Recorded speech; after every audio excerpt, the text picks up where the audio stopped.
100 അടി താഴ്ചയിലേക്ക് വെള്ളം പോന്നു. കോഴിക്കോട് ബീച്ചിൽ നിന്ന് 2500 അടി ഉയരത്തിൽ ഇപ്പോൾ നമ്മൾ നിൽക്കുന്നു. ഈ വെള്ളച്ചാട്ടത്തിൻ്റെ പ്രത്യേകത, ഈ വെള്ളം താഴോട്ടേക്ക് പതിച്ചു കഴിഞ്ഞാൽ പാറയുടെ മുകളിൽ കൂടിയല്ല അധികം വെള്ളം ഒഴുകുന്നത്. ഇപ്പം നമ്മൾ പറഞ്ഞ ഉരുള് പോലെ പാട പൊട്ടിക്കൂടിയില്ല പോട്ട് ഏകദേശം 1/2 കിലോമീറ്ററോളം താഴെ ലാസ്റ്റ് പൊട്ടുന്നത്. അതിന് ഉദാഹരണം മാത്രമാണ് ആ ഇടത്തുനിന്ന് വലത്തോട്ടുള്ള പദവി വരുന്നുണ്ടോ, പാറയുടെ മുകളിൽ കൂടെ വെള്ളം ഒഴുകി പോകുന്നില്ല. കേരളത്തിലെ ഏത് ടൂറിസ്റ്റ് പ്ലേസിൽ പോയാലും പാറയുടെ മുകളിൽ കൂടി വെള്ളം ഒഴുകുന്നത്. പാറയുടെ പൊട്ടിക്കൂടെ പോയിട്ട് പല പല ഭാഗത്താണ് ഇത് പൊങ്ങുന്നത്.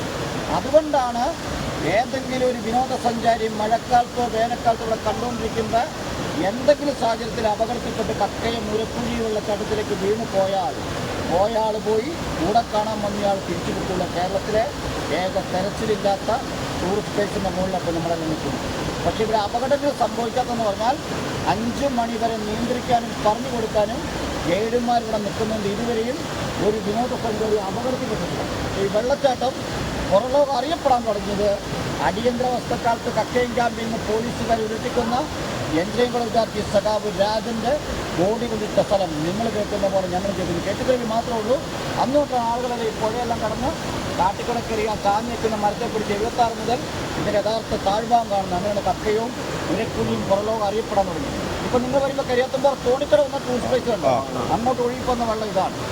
ഈ വെള്ളച്ചാട്ടത്തിന് താഴ്ഭാഗത്ത് ഒരു വിനോദസഞ്ചാരി എത്തണമെന്ന് ആഗ്രഹിച്ചാൽ എത്തണമെങ്കിൽ കരിയാത്തുംപാറയിൽ നിന്ന് 3.5 കിലോമീറ്റർ പുഴയിൽ കൂടെ മാത്രം വേനൽക്കാലത്ത് അതിസാഹസികമായ രീതിയിൽ പാറയിൽ കയറുകൾ ഉപയോഗിച്ച് കയറി വന്നാൽ മാത്രമേ ഈ വെള്ളച്ചാട്ടത്തിന് താഴ്ഭാഗത്ത് നമുക്ക് എത്താൻ പറ്റുള്ളൂ. അങ്ങനെ എത്തിക്കഴിഞ്ഞ ഒരു വിനോദസഞ്ചാരി മുകളിലോട്ട് നോക്കി നിന്നാൽ ഈ വെള്ളച്ചാട്ടം മുകളിൽ നിന്നും താഴോട്ടേക്ക് പതിക്കുന്ന കാണത്തില്ല. അതാണ് വേറെ പ്രത്യേകത.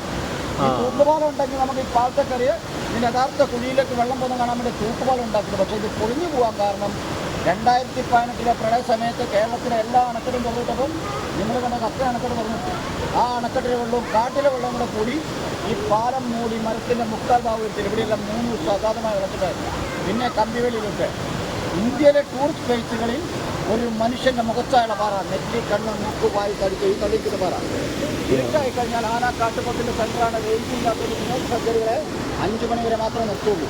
18 കിലോമീറ്റർ അടിവാരം, 31 ലക്കടി, 33 പടിഞ്ഞാത്ര ബാണാസുര സാഗർ.